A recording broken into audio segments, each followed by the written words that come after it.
My name's Oliver Tree. I'm out here in Antarctica. I've been here for about a year, and I'm recording my album.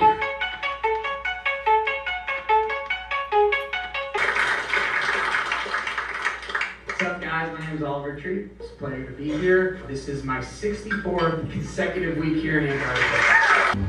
Give you a good judgment. If I was to bet, that little one looks like an entry port right there. The one on the right, that small one, that's probably for a smaller ship. Get a close-up of that. What I'd give to get a chance to go up in there. Are you fucking shitting? 1, 2, 3, 4, 5. I can count 5 different entry points to this alien base. This is the reason why I've stayed in Antarctica so long. Look at this fucking thing. I'm giving an interview about alien bases and one shows up right behind me.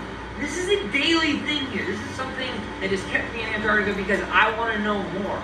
And without the proper military support, I can't go deeper into this because this is NATO territory. It's been closed off. But a guy can wonder and a guy can watch from a distance and document. We've got multiple cameras here so that we can try to get this footage and upload this to the internet where everyone can witness this for free. We don't have to hide this anymore. I'm so sick of the government hiding what's really going on here in Antarctica.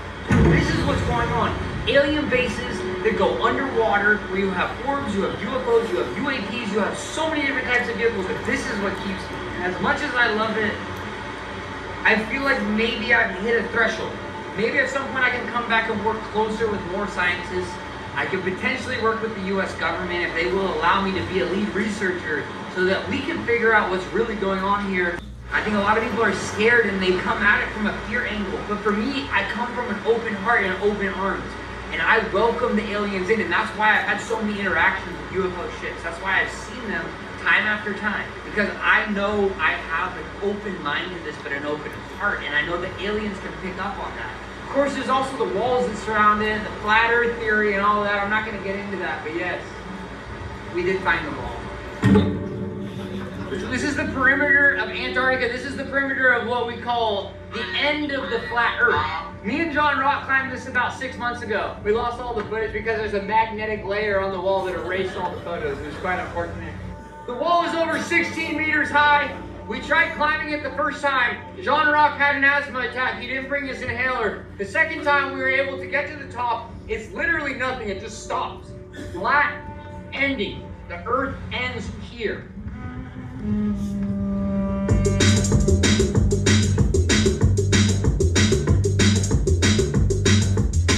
this proves everything we know about the flat earth theory. The world is not round, otherwise there wouldn't be a wall surrounding all of Antarctica. The perimeter is an entire wall. If you come here, you will see it time after time proving the world is flat. Well, there was one guy, he was one of us. He was the flat earther, and then he came out here and he was like, oh, the earth's not flat. He changed this whole thing, but that was not a real flat earther. That was a guy who was put in by the government. Undercover. He was undercover, for sure. We call him circlers. He was full of shit. He was definitely not a flat earther. If any of my guys came out here, it would take about 2 hours for you to be able to prove. John Rock wrote his essay about 6 years ago about this, and he proved everything we know. It flipped the whole world on its upside-down axis. We call it the Z-axis. That's the flat axis. Do you have any way of knowing how long it's been since that fell off the glacier? Or any given ice cream? I'd say probably 6 months. I had a buddy actually who found one of these. He moved into it, did a whole entire 2-month period where he just lived inside one of the caves in the glacier. You ever seen that? I have not. It's good for winter when it gets dark. So I came out here to record everything naturally, try to do found sound collage. A lot of people would consider my methods unorthodox. A lot of people would say they're unethical because I use animals without their consent, because I also am recording nature and making money off it, potentially millions, who knows. Probably the label will take all the money, so it's not a big deal. But basically I've been using an ME66 as a basic little shotgun mic, and I've been recording everything I can find. And I've recorded everything here. I'm pretty much maxed out. I've probably recorded every glacier in about a 14-mile radius around the entire peninsula. So everything Shackleton and the early expeditions touched, I've been there, I've touched it, I'm fucking over it. I've recorded every type of penguin in Antarctica. I'm done. My name is Bob Offbury. I'm a concert promoter and talent buyer. I came down here to Antarctica because I have been working with Oliver Tree and his team to produce the ICE Festival. It's IYCE Festival. I present you the man, the myth, the legend, dubstep set DJ Dr. Oliver Tree. The doctor will see you now.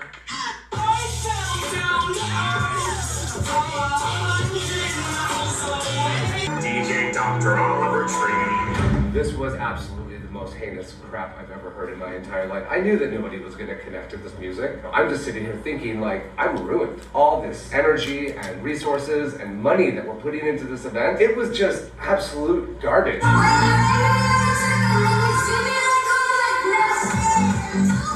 Definitely smoking something as I smelled something, but I feel like there was definitely something a little heavier at play. The thing about this too is, like, I've been producing a lot of events, and you know, we have to deal with people that are on bad trips, and we have a special space for them. And this music that he put out set people into a very, very bad place. I mean, very bad place. We had more people at this event go into bad trips that needed help than I've had at even my biggest tens of thousand person events.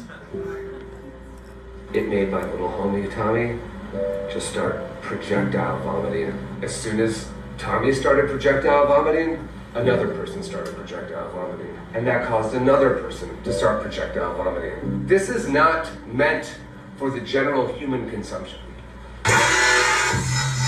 We have gotten into ruinous territory. And I've had a lot of concerts over the last 23 years. Some have been amazing, some have been absolutely god-awful, and I can guarantee you this will be the worst festival and event I've ever produced in my entire life.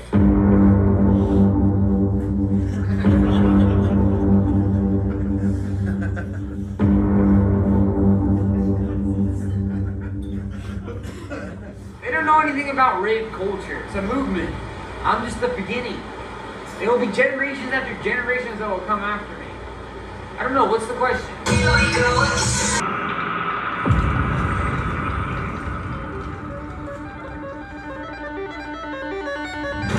You know, an ambient set is an ambient set, and we're sitting there, we have this like beautiful glacier, icebergs behind us, but then in the middle of it, this pod of orcas is coming up and swimming next to the boat. It was really magical.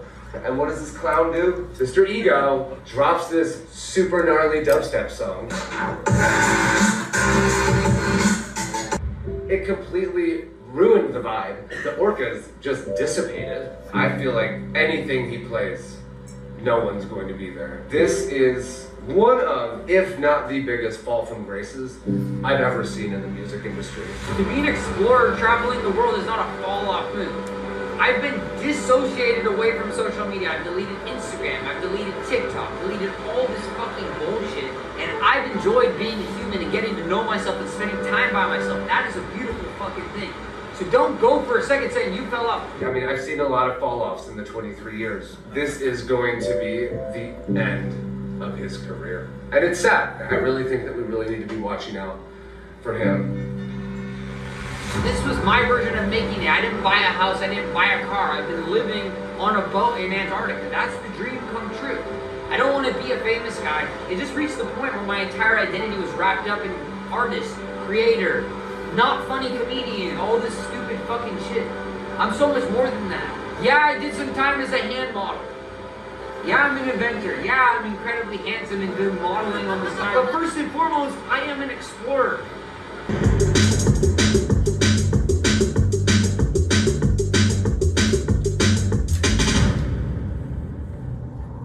What you see behind me is a decimated whale colony, taken by poachers, such as my great-grandfather, Otto Higginbottom Tree Jr. VI. And behind me, you can see the remains of the ship that my great-grandfather took on his whaling missions. Pathetic.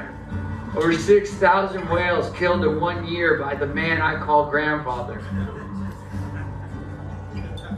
There's blood on my family's hands.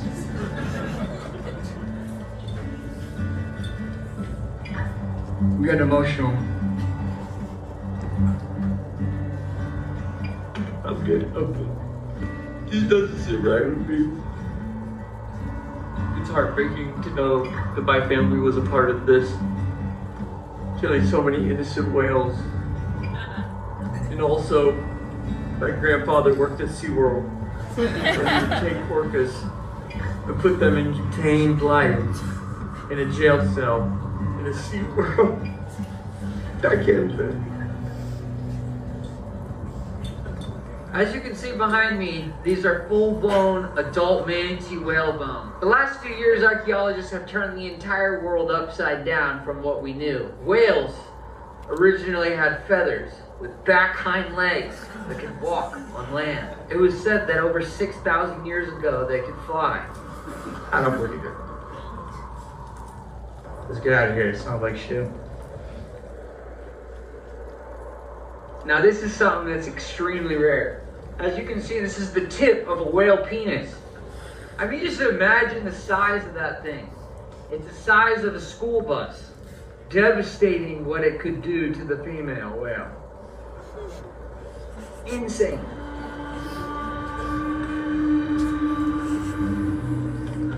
After consuming their own feces, the penguins start to get dizzy and go into a dreamlike state, similar to that of ayahuasca. As you can see, they're pretty out of it at this point. These guys are nodding out right here. It's very, very, very sad to see. These are what we call penguin junkies. Consuming their own feces is what we call getting high on their own supply. In the animal kingdom, this is the last stop before death.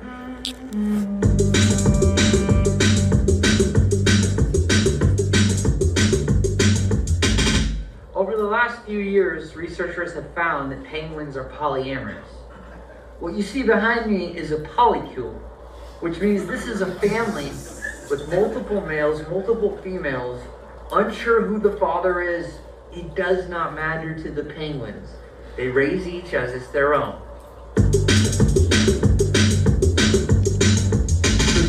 One second, I gotta take this. Hello? No, I can't do that because I'm in the middle of the fucking Antarctica. Yes, sir. I'm so sorry. He hung up. Is your Wi-Fi working? My Bluetooth is not connecting right now. You think you can get one of the engineers to come out here? Hello? Trying to take this call. If you look closely behind me, you can see the solar panel I had my team set up last January, as well as a Starlink internet router, which allows me to take my business calls very far from home. Jimmy! Yes, the leak is still there. No fucking more excuses. Just get rid of the fucking problem. He hung up. He fucking hung up. It's going on the other side now. Just come, quick. Can we wrap this up? I gotta go take it down. Is there anything else? Behind me, you can see one of the most famous surf spots in all of Antarctica, known as Mantiki Bay. This was used in such surf films as Surf's Up and Surfing with the Penguin, released in 2002. Super legendary swells. Now I know the waves look small from here, but we're about 4 miles from there. Yeah, it just looks smaller than it is. They're huge, massive. The best time to surf in Antarctica would be during the winter, which is when it's fully dark out, but we wear flashlights, we have full body gear. When we go in there, we'll be surfing between 2 in the morning, probably 11 p.m. It's pretty much an all-day thing. It's an extravaganza. Me and the boys will bring our boards out. Try to get barreled at least, a couple times. One of the better surfers out here. Some of the guys I work with, they're pretty amateur. But I also double as a surf coach, so it's something I've been kind of doing for the community at large. Just because I want to try to build the surf scene out here in Antarctica. It's pretty small, but the waves are really magnificent. Just come back in the winter when it's dark out. If you come to Antarctica to surf, make sure you do not come between the months of January through December. There's only a sweet pocket right there between December 24th and December 26th. That's the only time you're gonna get good waves out here in Mantiki Bay. Behind me, you can see the penguin polycule concubine. This is the official grand orgy of the Penguin Palace. That is not snow. Now, I'm not gonna tell you what it is, but I will tell you what it isn't. Snow. Disgusting. They're filthy animals. Magnificent. Look at these two young chin straps walking down the Penguin Highway. You know, it wasn't too long ago that my late mentor, Dr. Jean Rock, appointed me the guardian of the Penguin Highway. I enchant you the responsibility. I entitle you the Penguin Guardian. Thank you so much. It's a real pleasure and an honor, Mr. Oliver. This is a very big day for me. Jean Rock just appointed me as the Penguin Guardian. Brings a smile to my face every time I see it. Now, you'd never guess this by looking with your own naked eye, but this behind me is a rock installation titled Jean Rock, named after my late great professor, Jean Rock. Unfortunately, he passed in a rock climbing incident, so we built this for him. This is Le Jean Rock. He was Frenchman. Fucking Frenchman, man, I miss him. We have just officially crossed the NATO border into Chile. I'm sorry, I'm getting hungry thinking about it.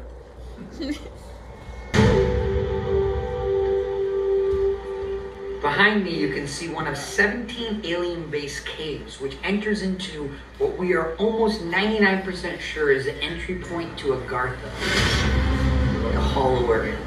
This underground civilization, said to exist within the Earth's core, was first discovered by one of Christopher Columbus's disgruntled cronies. His former co-captain, Shepard Charlemagne, allegedly led an expedition 13 miles into this exact Antarctic snow cave on the night of April 30th, 1886. He claimed to find a mythical subterranean kingdom inhabited by enlightened lizard-like beings. Today, this so-called Hollow Earth, aka Agartha, is rumored to be a preferred vacation destination for the global elites. Get a whiff of that.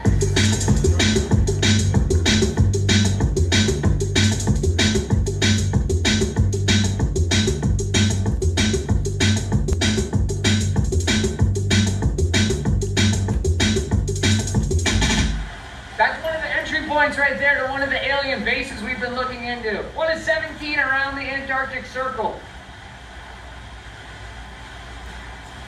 Are you familiar with Agartha? The entrance point to the Hollow Earth. I say hear about that, but I have no idea. Yeah, look into it. It's really, really important stuff.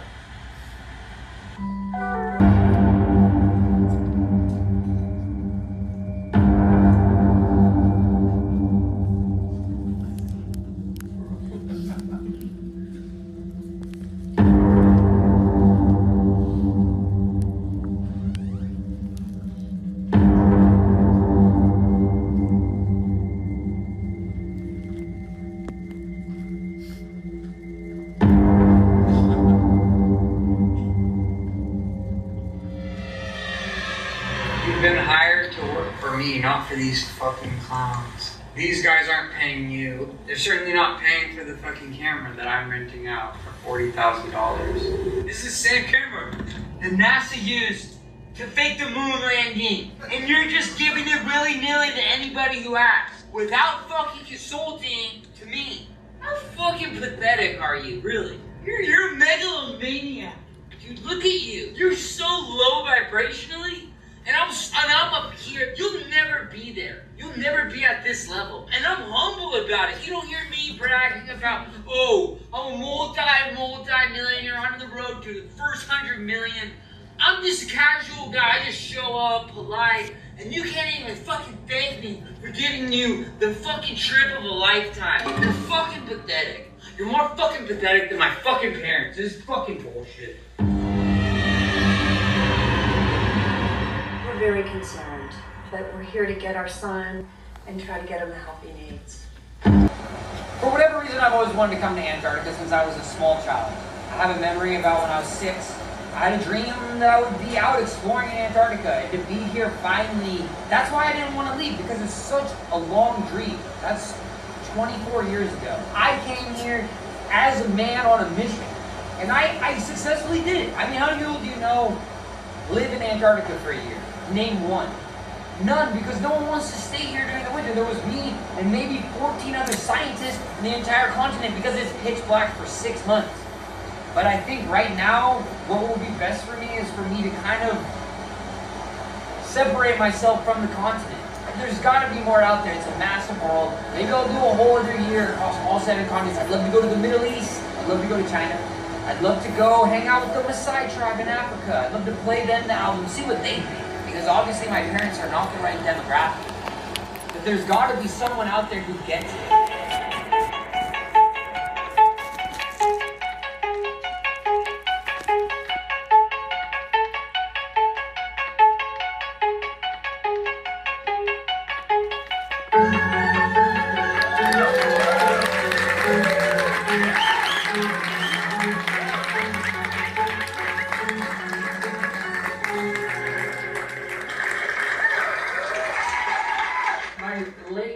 Former mentor Jean Rock appointed me the guardian of the Penguin Highway. And I just want to say, any questions about albino parakeets or the monkey sharks, come to me.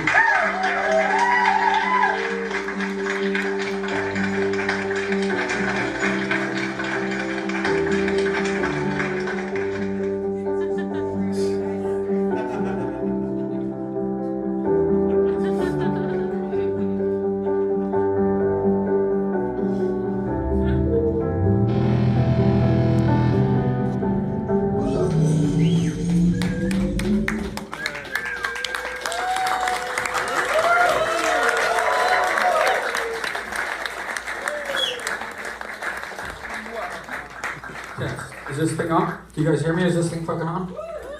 Alright guys, I just want to say thanks for bearing with me with that. I was editing it till 5 a.m. in the morning last night, so clearly this is a director's cut. I'm going to trimmy on a lot of that. The sound is mixed by me, so it's brutal, I know, but thank you guys for bearing with me. I just wanted to say though, the whole thing with that was no budget, just a guy and his friend with a camera, just making something out of nothing, not even planning a single thing, just letting life happen. And over the course of that year, it changed my life.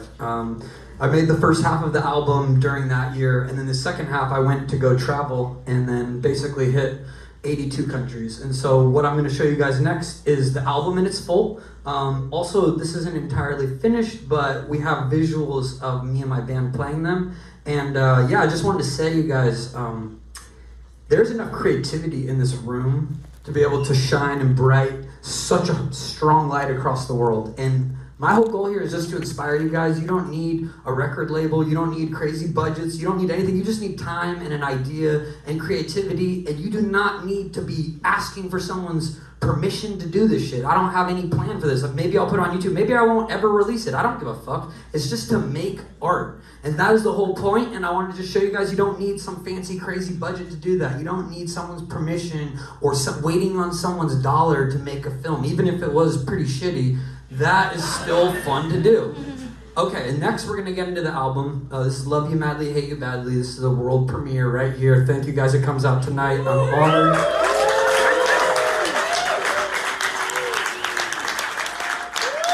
Is there any way to put the house lights on really quick so I can just see what the crowd looks like? Oh my god, you guys are so fucking ugly. Turn that shit off.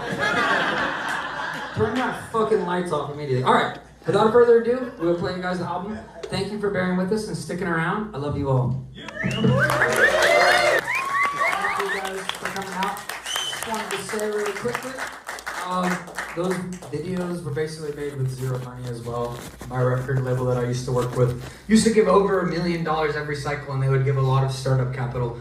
This was about $35,000, $40,000 to make all 17 of these. I just want to say you don't need to be limited by thinking you need to have all this funding to do shit. Just make things with your friends. I also want to say I want to encourage each one of you to think outside the box through the process of making this album. As I traveled to these different countries, I decided, okay, I have this recording budget. It wasn't a big recording budget, but it was one that I could figure out how to use it. And the money kept falling through my hands. Basically, it would go to the studio I would rent out. Let's just say the studio is approximately like $2,200 a day. So my engineer was about $700 a day. With that amount for $3,000, I could basically fly to South Africa. I could fly to Colombia. I could fly to a country over in the Middle East, and I could be staying there for 4 or 5 days. I could make 4 or 5 songs. Then I could go back to America if I chose to, or just keep going. So I figured out how to make the budget work better for me, but I just want to encourage you guys to think about new ways to come outside the box. Like this art was made, this album was made with no band. It was made with no other producers. I just self-wrote it, self-produced it. I had a $600 microphone and a $150 interface that I fucking recorded this shit in fucking hotel rooms.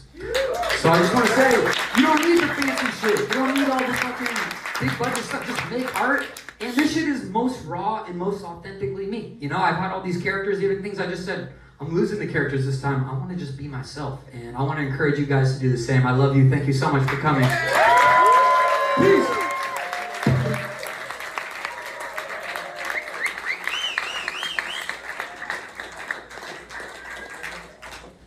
And we're getting kicked out. Everybody have a great night.